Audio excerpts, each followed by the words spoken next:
Good evening, ladies and gentlemen. Welcome to another episode of A Real Point of View.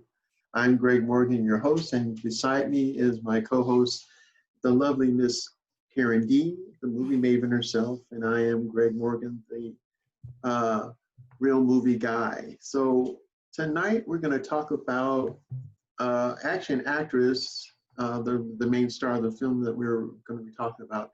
We've actually talked about her recently, and that would be Charlize Theron. We talked about how we liked her, the roles that she played, even though the movies aren't always the greatest movies. She always made sure that she represented herself well in those films.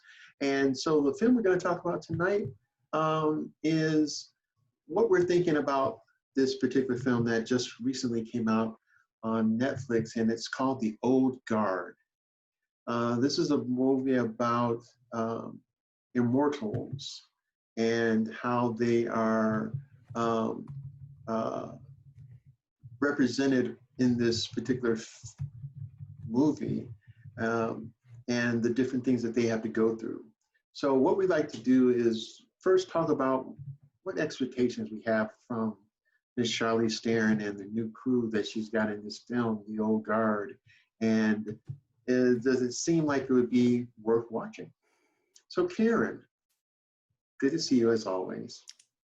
Good to see you too, as always. Charlize Theron, as I, aforementioned, we kind of like her and stuff, and she seems to have a good grasp on her characters in these films. So, what do you anticipate from this film? This film about immortals who, ladies and gentlemen, are kind of like mercenaries, and they're trying to, at least as far as we're aware, trying to do good in the world. But because they're immortals, they've been trying to do good for a long time, it seems. What do you think about the Charlize Theron in this and the concept of this film that we're gonna kind of get an overview about today? Well, okay, I guess I'll say that for me, I really like Charlize Theron as an actress. I think she's an excellent actress. I don't always like the film she's in. Right. Because they can be just a little dark or just, I don't know, some of them to me don't really use her in the best way. But here's what's intriguing about the premise of this film. You have like these people with sort of supernatural abilities or powers, I guess, they're immortal. She's the leader, according to the summary and according to the previews and just the information that's come out about this movie in advance. Mm-hmm. She's the leader. So I like that. You don't see that often in movies that enjoy a wide release. It's usually a man who's leading the group, and the woman is an afterthought or an also ran or like the sidekick or whatever. But she, at least the impression that I get from what I read about this movie is that she's the one calling the shots. Right. So it's like, okay, that's pretty cool. I like that. And the other thing that's really interesting is just who these people are. They're immortal, but it's not like they're superheroes. This movie is based on a series of comics. And from what I read, the writer of the comics worked with the director of the movie, and the director of the movie is Gina Prince Bythewood. Mm-hmm. And she's somebody else whose work I really admire because she directed Love and Basketball. She directed Beyond the Lights.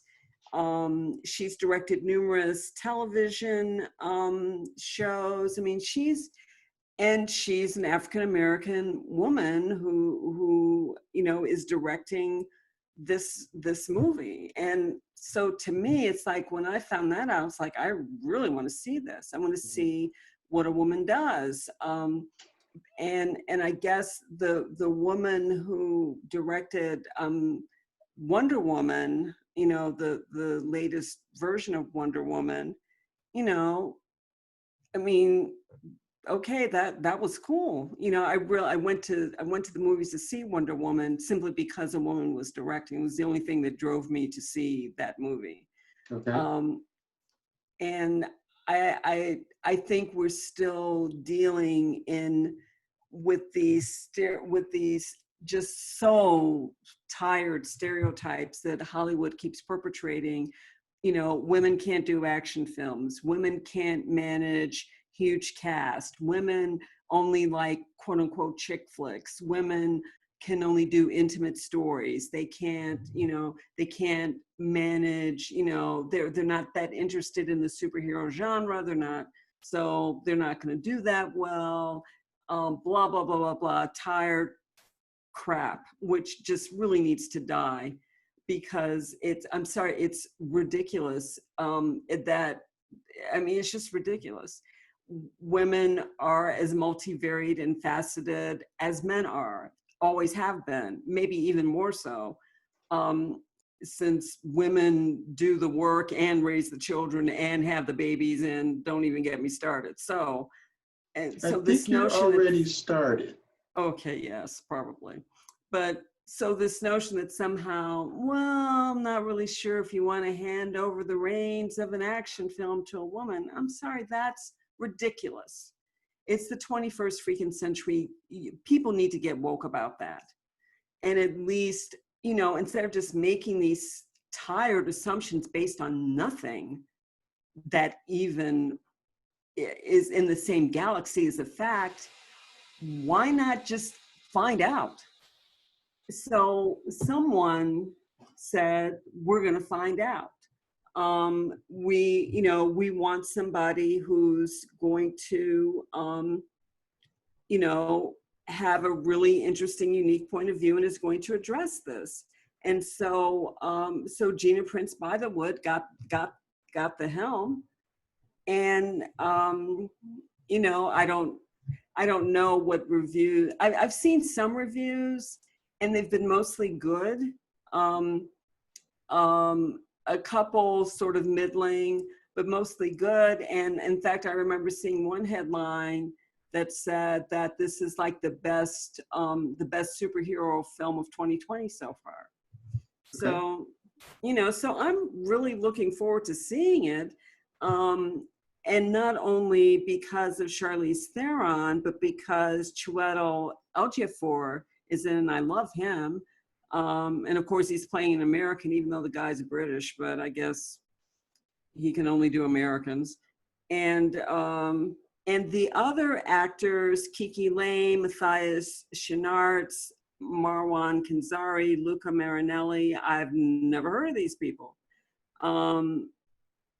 Most of the cast, as far as I'm concerned, are unknown. Harry Melling, Van Veronica Nago, Natasha Karam, Mehdi Toley, Anna Maria Maranica, Michael Ward. I've never heard of these people.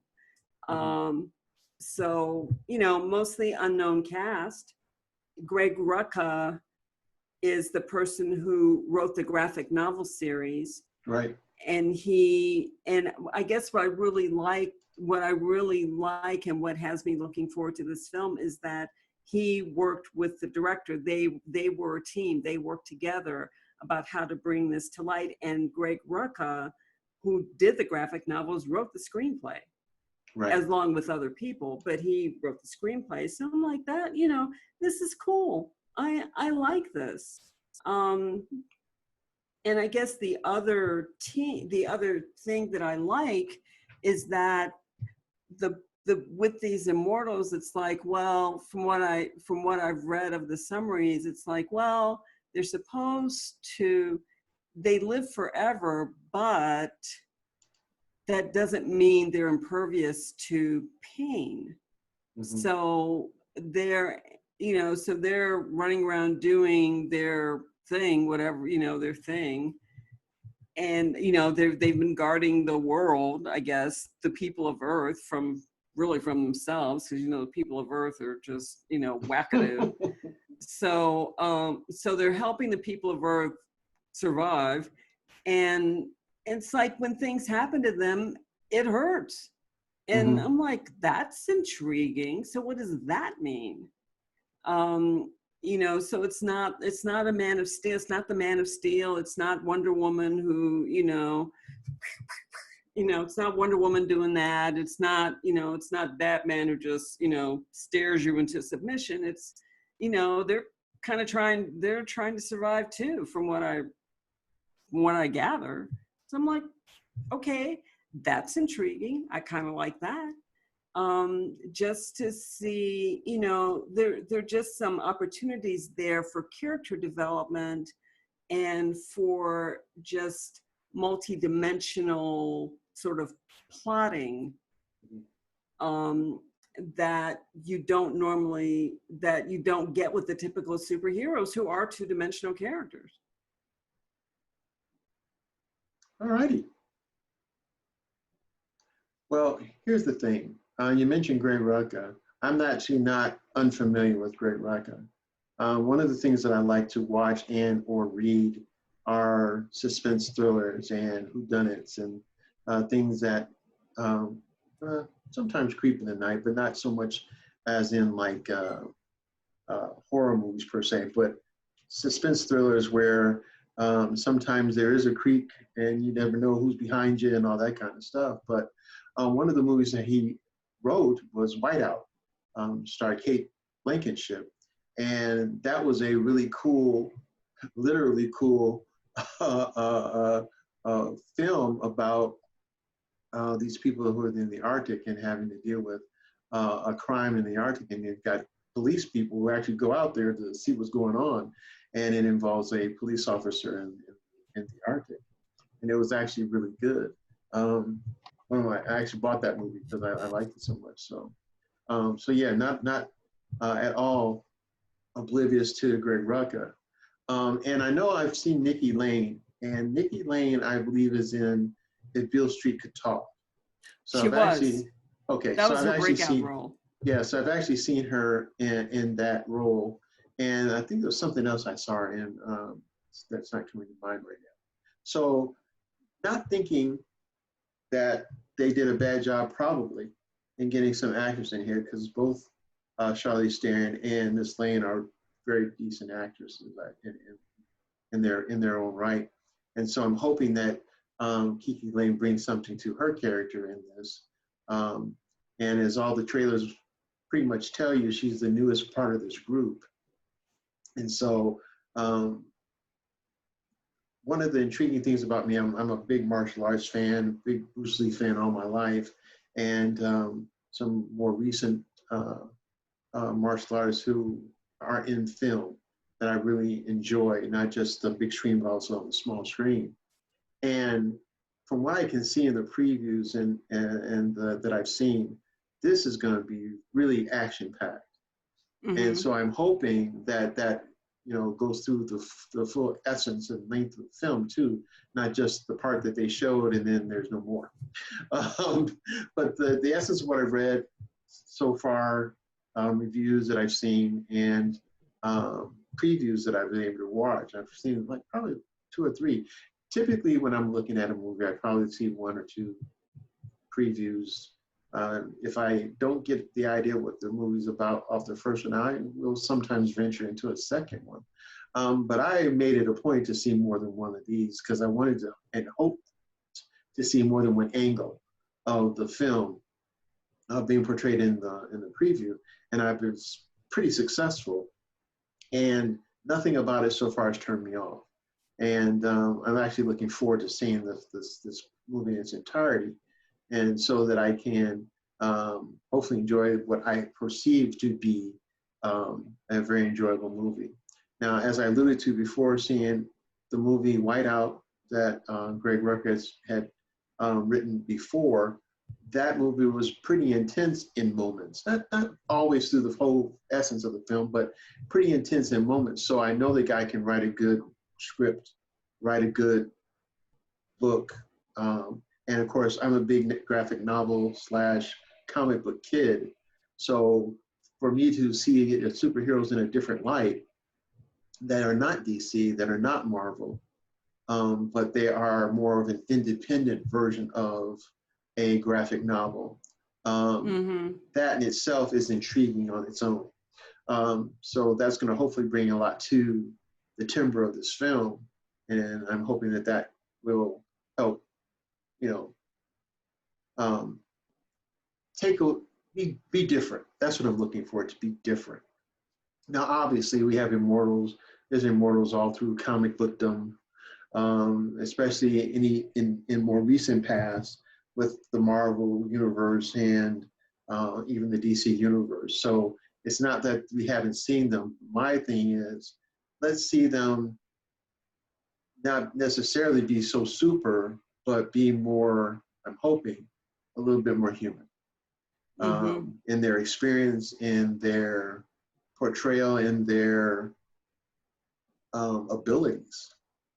Because even in the previews that you see, and even in you see that they're still carrying guns, they're still carrying rifles. So it's not like they're not, and shooting lasers out their eyes like Cyclops Right. and the mutants, or flying with some wings over top somebody's head, dropping something like Hawkman and Hawkwoman in the DC universe, or Angel in the Marvel universe. So we're not getting that kind of immortal slash mutant slash ability, superhero ability. And as you alluded to, Karen, she's not flying in the air like Superman, or Right. using the wristbands. And, I don't see that in the previews. I see them getting shot in, and I see them ducking a lot. So, so I'm thinking, okay, there might be a little bit more to this than I understand or know already. But one of the things that I saw is their use of, it was fluid. They were fluid in their motion. They were fluid in what they did. So I want to see what that really looks like in its entirety, in a more open scope, Right. to see what that really is going to be, because I'm looking at what I see so far, and I'm pretty happy with that going into the actual viewing of it, which I plan on trying to do this weekend. So that we can maybe in our next venture on our episode to see what this film was really like, and did we really like it like I anticipated it, and hopefully you're anticipating it too, to see if it comes to fruition for us. I anticipate being, I mean, I'm intrigued, I'm interested in a way that I mean, to me, my sort of, what, I'm not even sure what to call it, attraction towards the superhero genre kind of blows hot and cold. It depends, because I am kind of I love Superman, not because he's vulnerable, but because he isn't.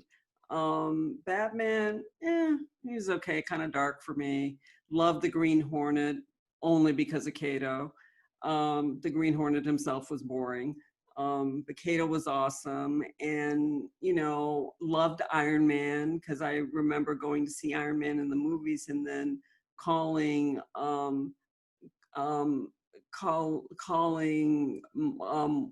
of our brothers on the phone after coming out of the movie and saying, "You've got to see this movie. This is awesome. It is absolutely totally awesome." And and Wonder Woman, I'm not a huge Wonder Woman fan. Not that I have an issue with Wonder Woman, I don't. It's just some things just grab me more than others. So to me, it's like, I'm not a big graphic novel person. I don't read graphic novels. I could care less about Japanese anime. I could care less about, I'm not a comic book person. I never have been. So, so in the fact, the origins of these stories are not ones I'm really familiar with. And they really, and to me, the success of these types of movies has to do with sort of grabbing people like me, like people who read graphic novels. That core audience is already there, and unless you really go out of your way to piss them off, they're probably going to stay with you. But in terms of getting this sort of traction that allows additional movies to be made, right, you need to grab the people like me who aren't part of the graphic novel family, right, who aren't that familiar with the myth, with the mythic origins, of these characters and aren't inclined to go out of the way to learn about them. So the story needs to stand on its own in spite of the absence of those connections. So how do you do that? You still, I mean, in a film, just like in any good story, you have to have characters that people care about. You have to create an interesting story. The writing has to be good. And the director needs to have a vision for where the story's going, the beginning, middle, and end. That's true. And I don't care what the story's about. It could be the 10 Commandments, or it could be, Long Day's Journey into Night, or The Day the Earth Stood Still. It doesn't matter what the story is. Those are the core elements of any good story, any good film. So if they're there, I don't have to be a graphic novel aficionado. I don't have to, I don't have to be, be the person who says, I'm going to start reading comic books now. I'm not going to do that. I don't care how good it is. I mean, I loved Christopher Reeve as Superman. To me, he was by far the best Superman ever, with the possible exception of George Reeves. And I still I'm not going to go buy Superman comic books and read them. Right. Not doing that. I love Black Panther. I've yet to read a Black Panther comic. So, but I love those movies, and I will happily watch Superman 1 and 2. I have no use for 3 and 4, but anyway, that's another story. But I'll happily watch Superman. I'll happily watch Black Panther and Iron Man 1 and 2. I have no use for 3 and 4. I'll even watch Batman, because I kind of sort of, I don't, like Batman. And I'll even watch Wonder Woman, because generally speaking, there's some interesting things going on in those stories. The same thing with the Avengers, the same thing with, that story, stories like that. And, once Black Widow comes out, I mean, I'll be interested to see what happens with that. Yeah, I think you make a good point. I think part of that in reverse, we'll say, is all the people who are into graphic novels and comic books and things of that nature, who have been followers and been very faithful to the genre and also to their respective comic book, what's the word I'm looking for, affiliations or dedication to whichever universe it is, whether it be DC or Marvel or any other universe or whatever out there. I think part of this essence, knowing that it is a graphic novel, is going to pull those people. Then the fact that the movie genre itself has been so successful over the past probably 10 years easily, will also bring those other people. And so, and of course, just the marketing for this particular film too will hopefully bring those other people to be able to see this other creation, we'll say, that is not affiliated directly with either of those major studios, we'll say, and actually see how well this works. Now, I'll be honest with you, again, going back to Greg Rucka and Whiteout, I don't know how successful, I don't remember how successful it was in the media, in the mainstream, but I bought the movie. Wasn't that successful. Yeah, but I bought the movie because I liked it so much. And I liked what it presented. So here's an opportunity for me again to support someone whose writing I know I already like. So that's a plus for me. Second, the star actress in the film is an actress that I like. So that's another plus for me. And although I'm not as familiar with Miss Lane, but the little bit that I've seen of her has been a plus to me. So I'm hopeful, because of all these different things, these different cards I have in my hand that were dealt to me out of this deck, that it's going to be a positive experience. And so that's what I'm looking for. Now, I will be honest with you. I like martial arts and I like action films, so it doesn't always have to be the most elite and the most excellent film for me to be for it to be enjoyable for me. However, I still have a little bit more expectation of this film than maybe some others, and so that in itself is helping my psyche to be not just intrigued but hopeful, and Mm-hmm. um, and if this is successful, other films of similar ilk can be successful, and it not just be the the run of the mill Disney and or DC connection to it all the time. And Mm-hmm. sometimes you need a rest from those to see something else. Now, obviously, it's still a Immortals and it's still a graphic novel, but there's a lot of talented people out there. There's a lot of um, interesting stories that can be told out there. And so why not have those be as successful as these others have been in the past? So I'm looking forward to it for those different reasons. Um, so let's look at the cons. What doesn't seem like it would be all that interesting? I don't know.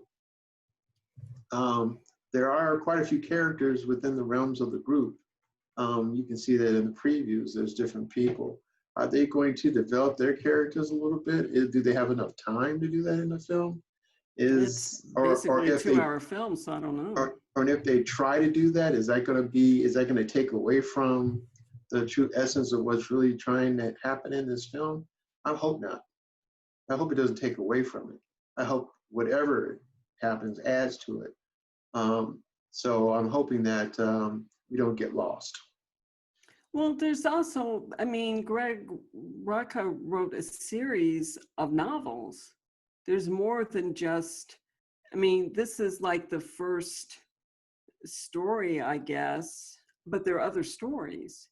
So, I mean, I would think if this does well, then there's some, then maybe there could be like another film about these characters, but it depends on what they do.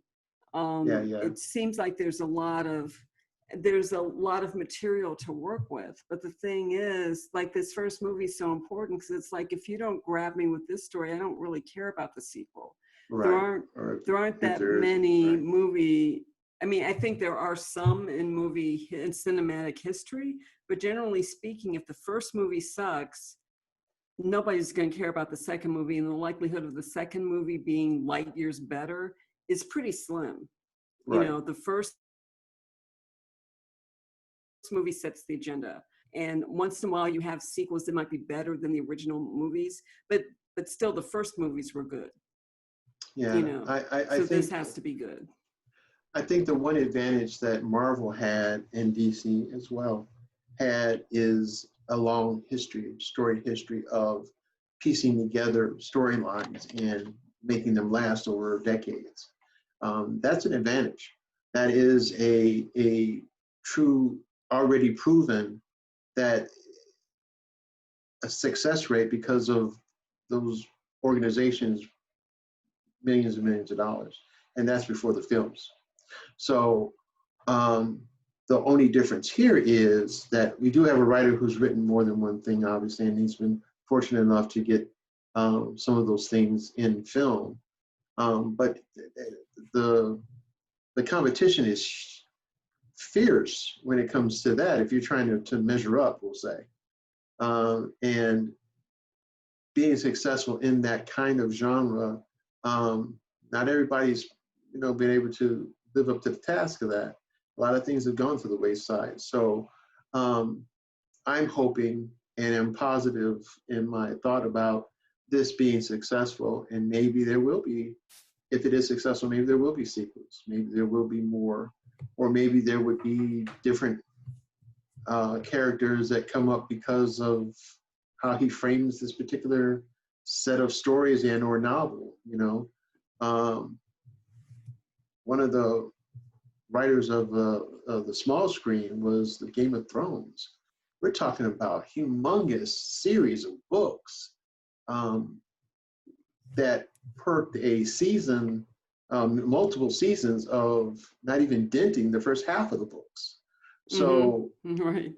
so let's see this graphic novel. Well, maybe there will be sequels, maybe there won't, but obviously the way that it looks like, you know, you're putting together a group of people who can do whatever they can do. And maybe that is something that will continue on. I mean, just looking at even one segment of the Marvel Universe, just the Avengers alone, we're talking about multiple mega movies that did really well. Now, obviously, they don't, in this situation, as popular as maybe Greg Rucker is in Hollywood, he's not overly popular and known across the peopleverse, we'll say. Not everybody knows his work. So here's an opportunity to show that he has the chops to put out something that has to do with his version of the hero. And he, not necessarily superhero. We don't really know if they have superpowers or not. But we do know that they're ducking. And that's a good thing to me. And they're being martial. I mean, there's an era of martial arts, you can see it. But at the same time, they're fighting not that differently than other movies where you see mercenaries fighting. I mean, you know, so maybe the great combination of the two is what he's going to show us in his interpretation of the hero or the, you know, what is his interpretation of immortal? We don't really know yet. Right. But obviously, it's important to the schematic essence of this film. And so I'm looking forward to see what that really is.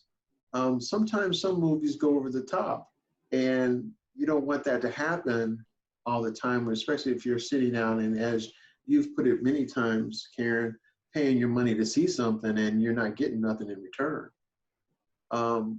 We want to be able to embrace anything that we watch and be able to say to our friends and relatives, hey, this is worth watching. This is, you know, that's part of what we do here on A Real Point of View. We want to give people an opportunity to get a little bit more information about film and or its characters and or the actors that are portraying these characters, so that you have if nothing else, a more to use to as you approach the film. But let's make no qualms. We want to be entertained too. I mean, critics, yes, but you know, we want to be entertained too. Especially these times, there's more opportunity to be entertained. That's the one positive out of this whole craziness that's going on around us. And so if that's the case, now we really want you to entertain us. We want it to be fun. We want it to be exciting. We want it to be suspenseful. And I can keep going on with all the adjectives and go crazy. But we also want it to be, we want it to make sense, right? We want it to be inclusive. We want to, and I'll be honest with you, I'm very, it's just going to sound chauvinistic when I say it, but I don't think I've ever thought about chauvinism and in the sense of people not being inclusive. I would rather see inclusivity for everything, because that's just intriguing, right? We get to see a different perspective of the same things that we look forward to in other genres and other disciplines and other platforms. You know, let's educate each other on each other, you know? So I'm hoping this is an opportunity for that. Now, Charlize Theron has made that major role person. She's been the forefront of a lot of films. I think one more recently was Atomic Blonde, where she was forgive my lack of good French, Karen, a tour de force in that particular film. And she was the main character, but she wasn't the person truly in charge. Mm-hmm. So this is, I think, a very different scenario where I think she's the main person, period. And even as you look at the marketing for it, she's like big picture, everybody else is little. Mm-hmm. So she's that person, and she doesn't have to be Supergirl to be it. She doesn't have to be Wonder Woman to be it. She is the old guard, I guess, and she is the person who's in charge of this group of people. And But what they're is all that? the old guard. I What think the is whole that? group is the old guard. Right, but I'm just saying, what does that really mean? That's what Right. I'm trying Well, to say. What does that that's a really mean? question. Yeah. So I'm looking forward to seeing that, and other films like it. I'm intrigued by the nuance, and it's sad for it to be a nuance of um, women in charge of these situations and showing more worth than has been allowed in the past. I don't know if you've actually seen John Wick here in the most recent movie, but ironically, in this particular, the most recent John Wick film, which is a series of films, if you're not familiar, ladies and gentlemen, with Keanu Reeves as the main character. But what's interesting is in this particular movie, Halle Berry has a starring role in the most recent John Wick, She and does? she does, Interesting. and you'll like her because she's tougher than John Wick, actually, in the film. And it's like, damsel in distress. No, in this film, John Wick needs her help because that's how tough she is, and she does a good job in portraying this particularly tough and a very aggressive, very assertive person in the film. So here's an opportunity to see it even more so. That was still a John Wick film. Now, this is the old guard. Is the old guard going to be a Charlize Theron, whatever the character's name is? I don't remember the name here. It's Andy. Is Andy going to be tough as nails? I think so. Yeah, I mean, and I don't think in a scary way. I think in a very assertive way. I mean, just from the way in which, I mean, the promos and the what, just the visuals of like the movie previews or what. I mean, she comes across as somebody who's like doesn't suffer fools, doesn't want her time wasted, doesn't have time to be wasted. So she's kicking ass and taking names, not to put too fine a point on it. That's the impression that I get from just look at the way in which she's made up. I mean, she's very solemn, she's somber and doesn't, so it'll be interesting. The other wrinkle to me, it's like, okay, if she's the leader of this band of guardians and they have to engage in combat on some level, I can presume, what's that going to look like? The fight choreography, I mean, when I was doing acting, I didn't get that much of a chance to do fight choreography, but I, took classes in it. And I really liked it because it just reminds me a lot of dance because it really is choreography. But you don't see women on screen. I mean, you do see women on screen fighting, but it's not like with purpose, with direction. It's more like, you made me mad, I'm gonna get you back,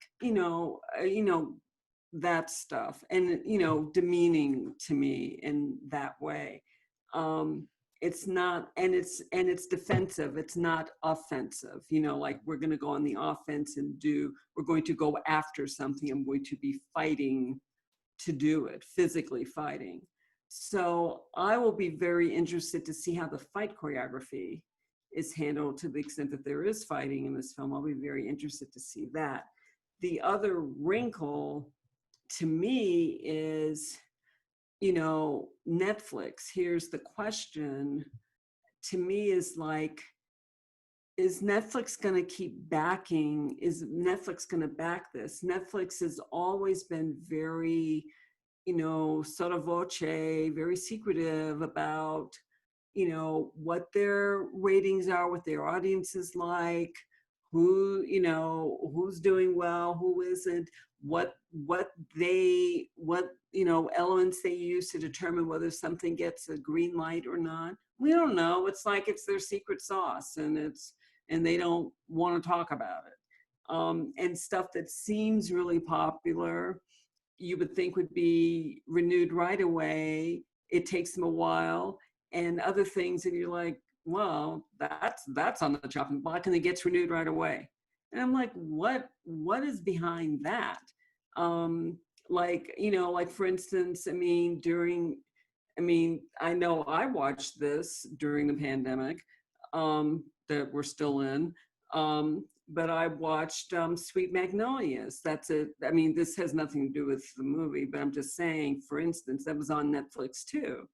And I watched Sweet Magnolias. I watched all the episodes. And from what I understand, it's one of the most popular shows on Netflix. Have they renewed it yet? Nope. Well, Is there more material there? Yes, because the author has written lots of books. That particular TV series is based on a whole series of novels, and the author of those novels is one of the television screenwriters and one of the producers. So they're all in. Still no indication of whether Netflix is going to renew or not, even though all the newspaper articles that I read about Sweet Magnolias indicates that it was extraordinarily popular and continues to be. So I don't know, given Netflix's history, sort of hard to pin down history in that regard, if the old guard gets a lot of eyeballs, generates a lot of interest, is that what's going to be determined? Is that going to be the thing that determines whether Netflix says yes to an additional movie or additional movies? Or are they all in no matter what the eyeballs are? Or even if the eyeballs are in, are they not? Is this kind of a one-off? I don't know. Now, here's something interesting, because again, it's a movie. We don't know if there's going to be a sequel or not, or if there's going to be a series or not. Of movies. But here's something interesting to poke at. One of the things that Netflix had on was Marco Polo. When I saw that it was going to have Marco Polo, my first thought was, oh, I've seen Marco Polo this, Marco Polo that, and was never truly intrigued by Marco Polo. The most intriguing, sadly, because I know this is a historical figure, the most intriguing thing about Marco Polo in my past was Marco Polo in the pool. And that's not really the game, right? And so I thought, okay, Marco Polo wasn't getting me to watch this film. And then Netflix did something that gave me a little more impotence to watch the film. It was called a featurette. And so they did this featurette called 100 Eyes. And I thought, 100 Eyes. And when they showed the marketing picture for it, there was this Asian guy who himself looked pretty intriguing. And I thought, he looks like a Shaolin monk. And then I noticed in the corner, it said 100 Eyes up here, but in the corner it said Marco Polo. I was like, wait a minute, this is for that? So I watched the featurette and I thought, and it didn't even, you were talking about Karen, by grasping you and pulling you in. It took a minute, and I was done. I'm in. So after watching the featurette, which I think is like 11 minutes, I've seen that featurette like 10 times. So I watched the feature and I thought, okay, if this has any indication about how Marco Polo is going to be, I'm watching this series. I watched the whole series, and much of that film or that TV series had my attention every episode for one reason or another. One reason or another. And the fact that this particular character in the featurette is featured on and on throughout the rest of the TV series, I was happy about that. He added another element to it that made it even that much more viable. And the irony is that it should have been changed. The name should have been different. It should have been Genghis Khan. Mm. Because Marco Polo in it was kind of a dweeb. I mean, he had his good moments, but they were just moments. Whereas everybody else, it was the whole series. And yeah, it was Genghis Khan because he was Kublai Khan's son, right? So Right. Genghis Khan in this particular series was intriguing. The dude was great. I've seen him, the actor, in other films. In fact, ironically, he's in a film, a Marvel film called Doctor Strange, and he plays a friend of Doctor Strange, and for a short period of time, a friend of Chiwetel Ejiofor also is in that film, and he's one of the not monks, but whatever, immortals in that movie. Wizards, we'll say. There you go. That's probably a better word. But in Genghis Khan, he's just all that. But the featurette itself is what really pulled me in and got me going. And so I see the value in previews. I see the value in releasing, information about a particular film so that it can garner interest. But that featurette was really awesome. It is, as like I said, and I probably exaggerated that I've seen it like 10 times. I probably saw it 9. Oh, okay. Well, let's be precise about that. But it was something that got me to watch it. So now, going back to the theme of our show today, is this going to be a viable film? Is this going to be something that we might want to see continue? Is it going to end like it should continue? Are the characters going to be developed enough that we'd be interested? Now, Right. Obviously, Charlize Theron is going to be a focal point, and that's a good thing. Because again, I think she's a strong actress, so I think she'll play the character well. Now, everyone else around her, I'm hoping that they do a good job also, but that remains to be seen. And also, again, the story has to stand up to it. I mean, yes, Charlize Theron is a really strong actress, but like I prefaced my remarks by saying, I'm not always excited about the vehicles that she's in. It's like she is an actress, elevates whatever vehicle she's in. But some of those vehicles to me just is like it was a lot to put on the shoulders of the actor when the actor is not the director and the producer, because the story can still be weak, and even though she's doing her job as an actress, it still doesn't make it a great movie. Right. It makes right. it makes it a good, it makes it good to watch her, but it's good to watch her because it's all, I mean, if you enjoy good acting, and we do, or we wouldn't be doing the show, it's always good to see someone who's good at their craft. Right. But it takes more than that to make a movie great. Exactly. And again, hoping that they develop the other characters, because that's going to be important to the success of the film.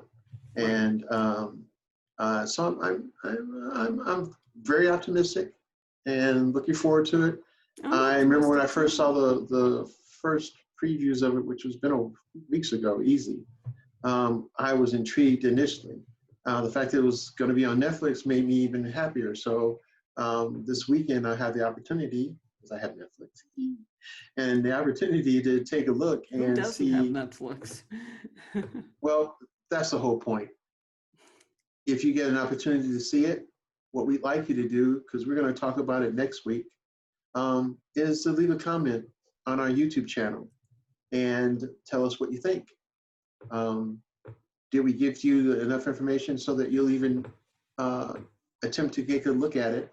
And once you've done that, let us know what you think, because we're going to let you know what we think on our next episode.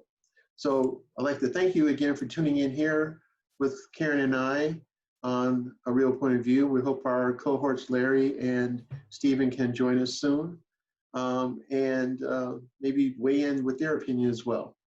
But again, thanks again for joining us here on A Real Point of View.